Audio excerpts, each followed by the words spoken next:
नमस्कार दोस्तों, आज मैं आपको दशा माता की 8वीं कहानी सुनाने जा रही हूँ। प्रेम से बोलिए दशा माता की जय हो। एक राजा की दो रानियां थीं। राजा की प्यारी रानी को लक्ष्मी कहा जाता था और दूसरी रानी को रानी होने पर भी कुलच्छनी कहा जाता था। एक दिन लक्ष्मी रानी क्रोध होकर लकड़ी का पाटा लेकर मलिन कपड़े पहनकर कोप भवन में जा बैठी। राजा ने लक्ष्मी से पूछा, तुम कोप भवन में क्यों बैठी हो? तुम क्या चाहती हो? रानी बोली, कुललक्ष्मी को देश निकाला दे दिया जाए। कुललक्ष्मी रानी थी, इसलिए उसे निकाला देने से राजा की बदनामी होने का डर था। इसलिए रानी को पीहर में छोड़कर आने की बात सोची गई। राजा ने पटरानी को एक डोली में सवार कराया और स्वयं घोड़े पर चढ़कर डोली के साथ चलने लगे। एक बीहड़ जंगल में पहुंचकर राजा ने डोली को रुकवाया। पालकी ढोने वाले को वहां से हट जाने के लिए कहा गया। राजा रानी को उस जंगल में छोड़कर घोड़े पर सवार होकर अपने महल में लौट आया। कुललक्ष्मी को राह देखते सारी रात बीत गई। रानी को प्यास लग गई। वह डोली से उतरकर पानी की तलाश में चल दी। रानी ने आसपास पानी खोजा, परंतु उसे कोई भी जलाशय नजर नहीं आया। रानी ने सारस के जोड़े को एक तरफ जाते हुए देखा। रानी कुललक्ष्मी सारस के जोड़े के पीछे पीछे चलने लगी। चलते चलते वह एक नदी के किनारे पहुंच गई। रानी शौच आदि से निवृत्त होकर उस नदी में स्नान किया और जल पीकर अपनी प्यास बुझाई। उस समय कुछ अन्य स्त्रियां भी स्नान कर रही थीं। स्नान करने के बाद उन स्त्रियों ने दशा माता का डोरा लिया। उनके पास एक डोरा बच गया। उन्होंने रानी से डोरा लेने का अनुरोध किया। रानी डोरा लेकर अपने डोली में आकर बैठ गई। दशा माता ने रानी की परीक्षा लेने के लिए एक बुढ़िया माई का भेष धारण करके उस डोली के पास आई। वह रानी से बोली, बेटी यहाँ बैठी क्या कर रही हो? रानी ने बुढ़िया माई से कहा, पहले आप बताओ कि आप कौन हो? बुढ़िया माई ने उत्तर दिया, मैं तुम्हारी मौसी हूँ। तब रानी उसके गले लगकर रोने लगी। उसने अपनी विपदा भरी सारी कहानी बुढ़िया माई को सुना दिया। अंत में रानी ने बुढ़िया माई से कहा कि अब मुझे केवल तुम्हारा ही सहारा है, मेरी रक्षा करो। दशा माता की कृपा से उसी जंगल में माया का एक शहर बस गया। रानी के भाई भौजाई आदि सारा मायका वहां प्रकट हो गया। रानी ने अपने पीहर के साथ मिलकर 9 दिन तक दशा माता की कथा कहानी सुनती रही। 10वें दिन डोरे की पूजा होनी थी। उस दिन सुबह सवेरे उठकर दशा माता ने रानी से कहा, नदी में स्नान करके आओ, वहाँ तुमको सोने का कलश मिलेगा, तुम उसे ले लेना और जो डोली तुम्हें लेने आए उसमें बैठ जाना। किसी से यह मत पूछना कि यह डोली किसकी है। रानी ने नदी में स्नान किया। वह स्नान करके बाहर निकल आई तो उसने देखा 2 सोने का कलश नदी के किनारे रखा है। उन्हीं के पास रेशमी वस्त्र रखे थे। उन वस्त्रों को रानी ने पहन लिया और वह चलने को तैयार हुई तो रानी को डोली आती दिखाई दी। वह डोली में बैठ गई और अपने घर पहुंच गई। घर पहुंचकर रानी ने माया की परिवार की सब महिलाओं सहित दशा माता के डोरे की पूजा की। सुहागिनों को भोजन कराया। इसके बाद उसने पारण किया। अब रानी अपने पीहर में आनंद पूर्वक सबके साथ मिलकर रहने लगी। इधर कुछ समय बाद राजा को रानी कुलच्छनी की याद आई। राजा ने विचार किया कि जिस दिन से मैं रानी को जंगल में छोड़कर आया हूँ तब से उनका कोई समाचार नहीं मिला।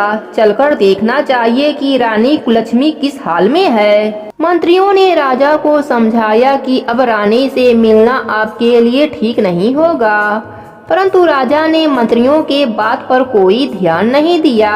वह घोड़े पर सवार होकर उसी स्थान पर पहुंचा जहां पर रानी को छोड़ा था। राजा को यह देखकर बड़ा ही आश्चर्य हुआ कि यहाँ तो सघन बंद था। परंतु अब यह सुंदर बस्ती बसी हुई है। राजा ने लोगों से पूछा कि यह बस्ती किसकी है। लोगों ने उसे बताया कि यह कुलछनी का नगर है। अब तो राजा के आश्चर्य का ठिकाना न रहा। वह मन में सोच रहा था कि क्या यह नगरी मेरी पटरानी कुलछनी द्वारा बसाया गया नगरी है। राजा ने कुलछनी के महल के पास जाकर सूचना भिजवाई कि उनसे अमुक देश के राजा मिलना चाहते हैं। रानी ने राजा को पहचान कर मिलने से मना कर दिया, परंतु मौसी ने उसे समझाया कि पति परमेश्वर होता है, तुम्हें यही उचित रहेगा कि तुम यथाशक्ति उनका आदर सत्कार करो। मौसी के कहने पर रानी कुलछनी ने राजा को महल में बुलवाया। दोपहर में राजा को भोजन पर बुलाया गया। राजा के साथ नाई भी था। रानी राजा व नाई को भोजन कराने लगी। रानी ने नाई के पत्तल पर भोजन परोसा तो नाई ने रानी के पैर पर रायते के एक छींटा लगा दिया। रानी इस भेद को समझ नहीं सकी कि नाई ने उसके पैर पर रायते का छींटा क्यों मारा है। रानी दूसरी बार पोशाक बदल कर फिर आई। राजा मन में सोचने लगा कि यहाँ तो बहुत सी रानियां हैं, सबकी शक्ल एक जैसी है, मैं अपने रानी को कैसे पहचानूंगा। राजा ने नाई से कहा, यहाँ तो कई रानियां हैं, मैं अपने रानी को कैसे पहचानूंगा। नाई बड़ा ही चतुर था। वह बोला, रानी तो एक ही है, परंतु वह पोशाक बदल बदल कर हमारे सामने आ रही हैं। राजा ने नाई से पूछा, तुम्हें कैसे पता लगा कि रानी एक ही है। नाई बोला कि मैंने उनके पैर पर रायते का छींटा मारा था। वह 3 बार कपड़े बदलकर हमारे सामने आई, परंतु वह छींटा उनके पैर पर तीनों बार लगा हुआ था। अगले दिन रानी ने राजा को अपने महल में बुलवाया। राजा को अपने मेज पर बैठाकर खाने के लिए पान का बीड़ा दिया। पान खाकर राजा पलंग पर लेट गया और रानी उसके पैर दबाने लगी। राजा ने रानी से अपने किए के लिए क्षमा मांगी और रानी को राजधानी चलने को कहा। रानी ने कहा कि आप मुझे किस मुंह से चलने के लिए कह रहे हैं? आप तो मुझे जंगल में अकेला छोड़कर चले गए थे। आप तो दूसरी रानी के कहने में आकर मेरा परित्याग कर दिया था। यह तो मेरे मौसी का किया हुआ है, उन्हीं के कारण यह सब वैभव मुझे प्राप्त हुआ है, वरना आप तो मेरा सर्वनाश कर चुके थे। राजा ने रानी को बहुत समझाया। तब रानी बोली कि मैं केवल एक शर्त पर आपके साथ चलूंगी। आप मेरे मौसी से वरदान मांगे कि यह नगरी आपकी राजधानी के पास पहुंचा दें, जिससे कि जब मेरा मन चाहे आपके पास रहूं और जब मेरा जी चाहे तब मैं अपने इस महल में रहूं। मेरी मौसी बड़ी ही दयालु हैं, संभव है कि वह हमारी बात मान जाएंगी।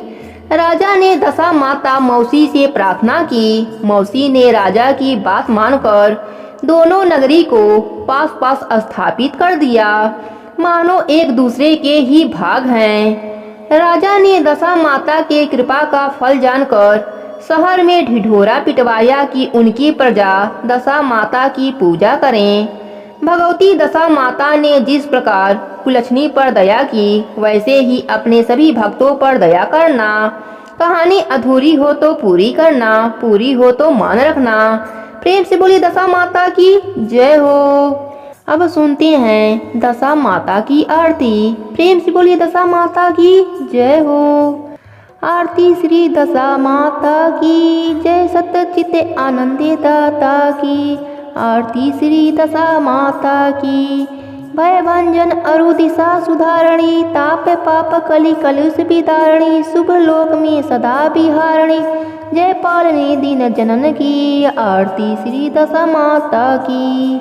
अखिल विश्व आनंद विधायिनी, मंगलमयी सुमंगलदायिनी, जय पावन प्रेम प्रदायिनी, अमीय राग रस रंगली की।